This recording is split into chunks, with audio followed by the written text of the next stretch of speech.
નમસ્કાર ખેડૂત મિત્ર, હું આજે ગેનાજી ગોળિયા ગામની અંદર બાબુભાઈ અને ગોરધનભાઈના ત્યાં આવેલા છીએ. તો એમને મરચાના પ્લોટનું વાવેતર છે મરચાનું, એટલે એમને પૂછીએ કે એમને જીવાગ્રો કંપનીનું અલ્ટિમેટ અને ટોર્પિડોનું એમને કેવું રિઝલ્ટ મળ્યું. ગોરધનભાઈ, કેવું રિઝલ્ટ લાગ્યું? એકદમ સુપર રિઝલ્ટ મળ્યો. આ કુકડવા બીજો બધો સાહેબ કરી ગયો.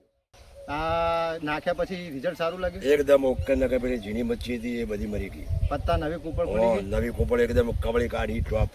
સારામાં સારું બધા ખેડૂતોને કહી શકો? હા, કહી શકો. બે ધડકથી કહી શકો. બે ધડકથી? હા, સારામાં સારું. બીજા વાપરી શકાય એમ? વાપરી શકાય. ઓકે, એકદમ ફાઇન રિઝલ્ટ છે. મારું નામ વીરસિંહ તલસિંહ વાઘેલા, હું ભડત ગામનો છું. મારે મરચામાં કોકડવા મજબૂત હતો, એટલે ભાઈ જાણ કરી મને કે પ્રમુખ એગ્રોમથી દવા લાવો તો દવાથી રિઝલ્ટ ઘણું સારું મળે છે. અને મરચાં ઓકા આવતા હતા, મરચાં આવતા નતા બિલકુલ. એટલે આ દવા, બે દવા વાપરવાથી મરચાં મજબૂત આવે છે. એમાં અલ્ટિમેટ અને ટોર્પિડોનો સ્પ્રે કરેલો હતો.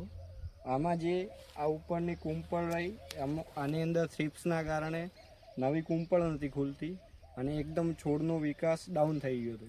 મરચાંના પ્રોડક્શનમાં બી ઘણો ફરક પડેલો હતો. જેમાં મરચાં વાંકી વળી જતી, મરચાંની સાઇઝ નથી બનતી, એ બધા કારણે પછી મેં એનો સ્પ્રે માર્યો એટલે આમાં નવી કુંપળ ખુલવાનું ચાલુ થયું. પછી એની નીચે મેં આ સીવીડ મારેલો JB07, જેના કારણથી આનો ગ્રોથ બદલાઈ ગયો અને ગ્રીનરી એકદમ આવી ગઈ. આ ભગવાનસિંહના કુવાએ આવ્યા છે, જેમને મરચાનું વાવેતર કર્યું છે. એમને આપણી જીવાગ્રો કંપનીનું અલ્ટિમેટ, ટોર્પિડો અને JB07નો ઉપયોગ કરેલ છે. તો આપણે એમનેથી જ પૂછીએ કે એમને કેવું રિઝલ્ટ મળ્યું. ભગવાનસિંહ, તમને આની અંદર આ દવાનો છંટકાવ કર્યો તો તમને કેવું રિઝલ્ટ લાગ્યું? બહુ રિઝલ્ટ સારું છે આપણું. આ દવાનું બહુ રિઝલ્ટ સારું છે. મારે મરચી કોકડવા હતા, મરચી બી વાપરી આવતી હતી, એ આ દવાનું સ્પ્રે કર્યો છે, મને 2 દિવસમાં રિઝલ્ટ મળે. ભાલસિંહ મારું નામ છે. હું ગામ ભડસ, તાલુકો ડીસા, જિલ્લો બનાસકાંઠા.